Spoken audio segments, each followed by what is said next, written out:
نشر نوبتی برنامه خبری رادیوی آزادی را مستقیما پیشنهاد شما می‌سازیم. امروز 3 ینور است و من شالوی گلخوجه اخبار و گزارش‌های مهم رو معرفی می‌کنم. امروز در برنامه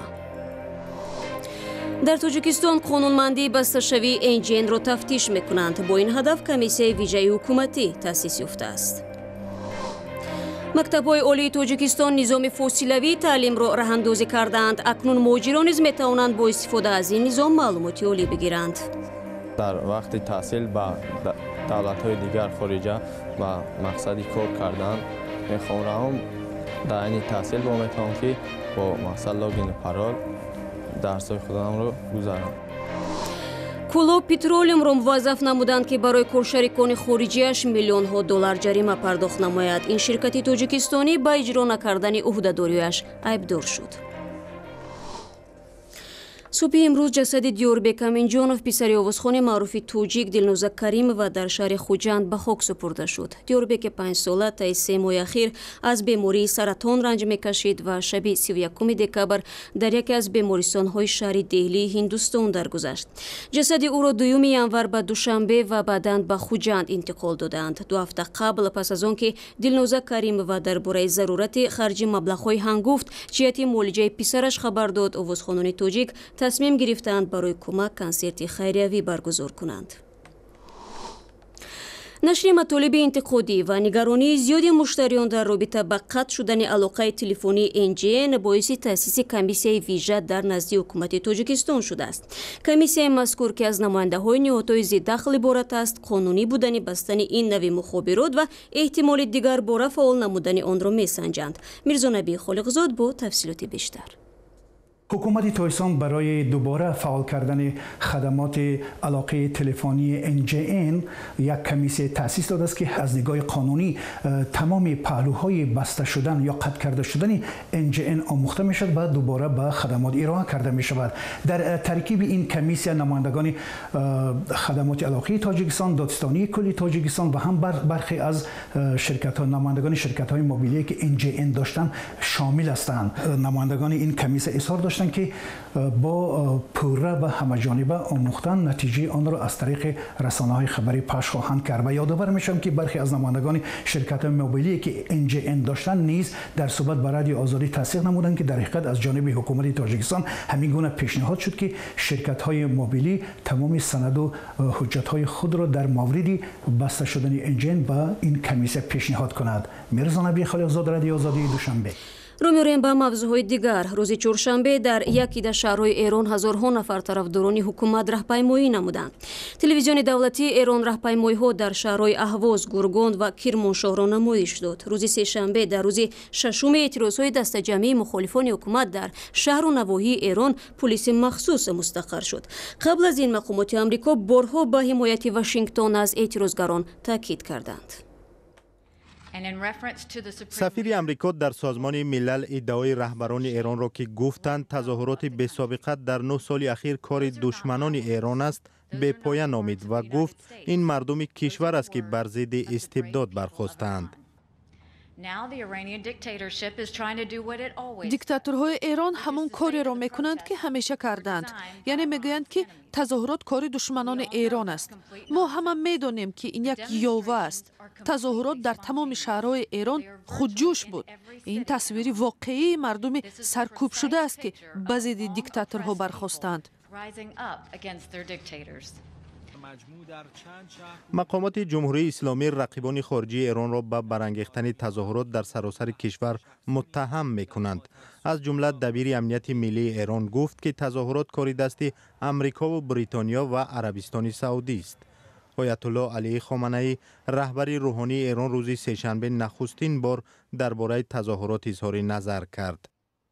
همه کسانی که با جمهوری اسلامی بدند، اونی که پول داره، اونی که سیاست داره، اونی که سلاح داره، اونی که دستگاه امنیتی داره، همه دست به دست رو هم میگذارن برای اینکه بلکه بتوانن برای نظام اسلامی و جمهوری اسلامی و انقلاب اسلامی مشکل درست کنن. تظاهرات در ایران روز پنجشنبه گذشته در شهر مشهد آغاز یافت و با سرعت در دیگر شهرهای کشور پهن شد. شیارهای اقتصادی مردم که از بالاروی قیمت‌ها به خشم آمدند به شیارهای سیاسی و طلب کنار رفتن روحانیان حاکم بر ایران شد.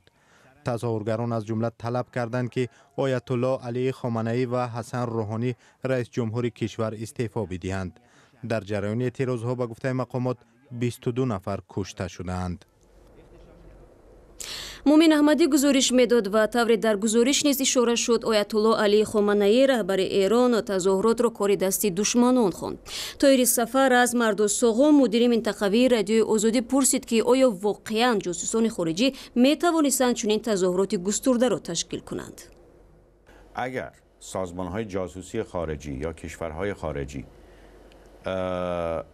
توانایی آن را دارند که در 90 شهر ایران تظاهرات خطرناک به راه بندازند، پس حکومت کجاست؟ پس این همه اقرار به این که ما اقتدار داریم و ما مردم ما را دوست دارند و ما نفوذ داریم و ما که کشور را داریم اداره می‌کنیم، این متضاد با این.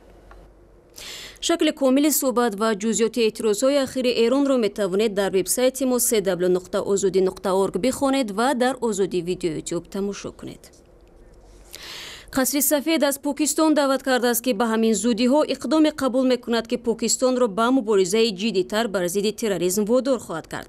روز 2 ینور سخنگوی قصر سفید سارا ساندرز گفت که اقدام امریکا در دوام 48 ساعت آینده اعلان خواهد شد. سفیر امریکا در سازمان ملل متحد نیکی خیلی گفت سبب واضحی وجود دارد که باعث متوقف نمودن 255 میلیون دلار کمک امریکایی به پاکستان شده است. پاکستان طول سالها بازی دوگانه پیش برده است. آنها هم با ما همکاری میکردند و هم با تروریستانی که در افغانستان بالای سربازان آمریکایی حمله میکردند پناهگاه میدادند. چون این بازی را مأموریت آمریکا قبول ندارد. در مبارزه با تروریسم ما از پاکستان انتظارات بیشتر داریم. ایالات متحده آمریکا با اشاره به پشتیبانی تروریستان تصمیم گرفت که کمک به پاکستان را باز دارد. اما سفیر پاکستان در جواب به این اتهام گفت که مبارزه اسلام آباد بر ضد تروریسم نه برای دریافت کمک خارجی بلکه برای تامین امنیت ملی است. در اولین پیام خود در سال 2018 پرزیدنت آمریکا دونالد ترامپ ادامه کمک به پاکستان را زیر سوال گذاشت که باعث اعتراضهای مردمی در پاکستان شد. در دایره این موضوع صحبت داشتم با رهبر رادیوی مشعل محمد امین مدعیق و از او پرسیدم که چرا مسئول و با چنین شیوه این مسئله مطرح می شود. من فکر میکنم چند عامل در اینجا است.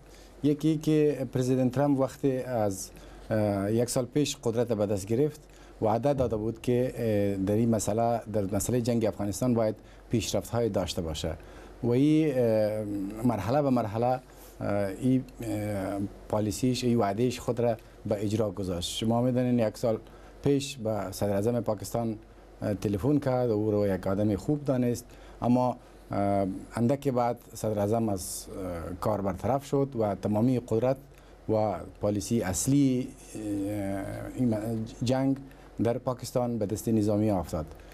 چونی معلوم میشه که نظامی ها به حرف حکومت ملکی در پاکستان گوش نمیکنه و در این آخر چون طالبان پیشرفت هایی داشت در افغانستان جنگ تشدید شد. این برخلاف امو وعده پرزیدنت ترامپ نشان میداد که اونا میگفتند ما در جنگ پیشرفت میکنیم، طالبان را سرکوب میکنیم و ولی نشد. در کنارش داعش هم پیدا شد و طالبان و داعش به پیشرفت های دست یافتند. اما و در حالی که پرزیدنت ترامپ این را خوب میدانه که تا کمک پاکستان نباشد، تا پایگاه های طالبان در پاکستان نابود نشود، کامیابی در این جنگ ناممکن است. چون هشداری امریکا بر ضد پاکستان صدا داد و فکر میکنید که بعد این هشدار پاکستان بر ضد طالبان مبارزه خود را شدیدتر میکند و یا اینکه برعکس این هشدار آنها را دلسرد میکند؟ من فکر نمیکنم که به این هشدارها با حداقل با هشدارهای لفظی پاکستان همکاری خود را با طالبان قطع بکنه.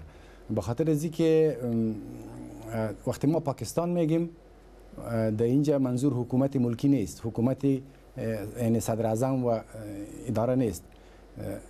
آنهایی که نقش کلیدی در این قسمت داره در کمک با ملیشه‌ها، در کمک با طالبان و در ایجاد پناهگاه‌ها و اونها نظامیای پاکستان هستند. نظامیای پاکستان خوب میدانه که امریکا تا زمانی که در افغانستان است با اونها ضرورت داره. همین حالی هم قسمت بزرگ اکمالات عساکر امریکا و ناتو در افغانستان از راه پاکستان صورت میگیره. پاکستان ایرا میدانه که امریکا با اونها ضرورت داره. بنان با این مرحله، با این فشارهای لفظی، ما فکر نمی کنم پاکستان اینقدر زود تسلیم شود و با ایالات متحده همکاری کنه و طالب ها را از دست دیده. ما اقدام بعدی امریکا در نسبت پاکستان را پیگیری خواهیم کرد و شما امکان دارید تفصیلات را از سامانه ما پیدا نمایید. برمیگردیم به تاجیکستان. قرار است امسال همه مکتب‌های عالی تاجیکستان به نظام نوی فاصلوی گذشته نظام غایبانه از بین می رود. در نظام فاصلوی تعلیم دانشجو می تواند از طریق اینترنت درس بخواند، امتحان سپارد و سال یک مرتبه از کار خود به آموزگاران حسابات دهد. به باور مسئولین وزارت معارف تاجیکستان، چنین نظام به دانشجویانی که شرایط تحصیل روزانه در دانشگاه را ندارند امکان گرفتن معلومات عالی را فراهم می کند. برای یوسفی در این باره معلومات بیشتر دارد. وزارت معارف و علم تاجیکستان تصمیم دارد در نزدیکترین فرصت نظام تحصیل غایبانه در مؤسسه های تحصیلات عالی کسبی را به نظام تحصیل فاصلوی تبدیل دهد. در ضمن این وزارت خبر داد که 23 مؤسسه تحصیلات عالی کسبی تاجیکستان نقشه های تعلیمی تحصیل فاصلوی را تهیه نموده به این وزارت ارسال کرده است. برنامه مذکور تهیه گردید و در زمینه دانشگاه دولتی آموزگاری تاجیکستان به نام صدرالدین عینی و عین زمان در زمینه دانشگاه دولتی تجارت تاجیکستان برنامه مذکور مورد کارکرد قرار دارد، مورد آموزش قرار دارد. دانشگاه دولتی تجارت تاجیکستان برای بار اول سال تحصیل 2017-2018 از طریق مرکز ملی تستی 203 دانشجو را به نظام تحصیل فاصلوی قبول کرده است. در روزهای نخستین سال نو 2018 دوره کوتاه آموزشی این دانشجویان برای تحصیل فاصلوی و دسترس کردن رمز و لاگین خصوصی جهت ادامه تحصیل شروع شده است. عموما در دانشگاه ما از روی 26 اختصاص فعالیت میکنند و 10 اختصاص همین برای 10 اختصاص ما تحصیلات فاصلوی اجازه‌نامه داریم. جریان دریافت برنامه تعلیمی و آموزش و امتحان سپاری دانشجویان از طریق برنامه‌های مدول در شبکه اینترنت صورت می‌گیرد و دانشجو در وقت معین با استادان در مرکز تعلیمی فاصلوی ارتباط می‌گیرد. در برنامه اداره‌کنی روند تعلیم تحصیلات فاصلوی ما 8 مدول ماندگی. در هر یک مدول ماندگی هستیم کاری نظارتی. وقتی که کاری نظارتی دانشجو می‌سپارد، هنگام سپردن کار نظارتی با طریق منم اگر اهمیت داده باشه در همه کامپیوتر ما ویدیو کامera موندگی هست، وب کامera با طریق اسکایپ یا وب کامera حتما سوالهای نظارتی با دانشجو یعنی با طریق همصحبت مستقیم صورت میگیرد. اکثر دانشجویانی که در دانشگاه تجارت تاجیکستان در نظام تحصیل فاصلوی به تعلیم شروع کردند تصمیم دارند بعد آشنایی با قاعده‌های تحصیل و امتحان سپاری و دریافت رمز و لاگین خصوصی همزمان در داخل و خارج کشور به کار خود ادامه دهند. من مثلا در وقت تحصیل با دولت‌های دیگر خارجه و مقصدی کار کردن میخوام روم در این تحصیل با میتونم که با مقصد لاگین پرال درس‌های خودم رو گذارم.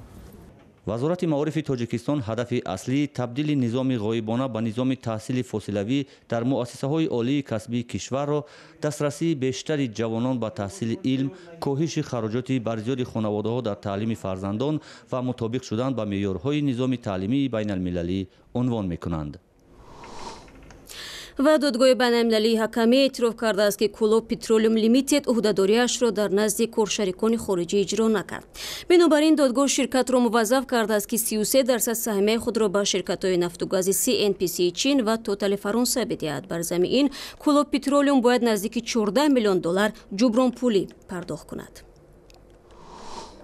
برنامه ما انجام می‌یافته. برای پیدا کردن خبر و گزارش‌های بیشتر به سامانه بخش تاجیکی رادیوی آزادی بروید. زیر نشانی www.azadi.org.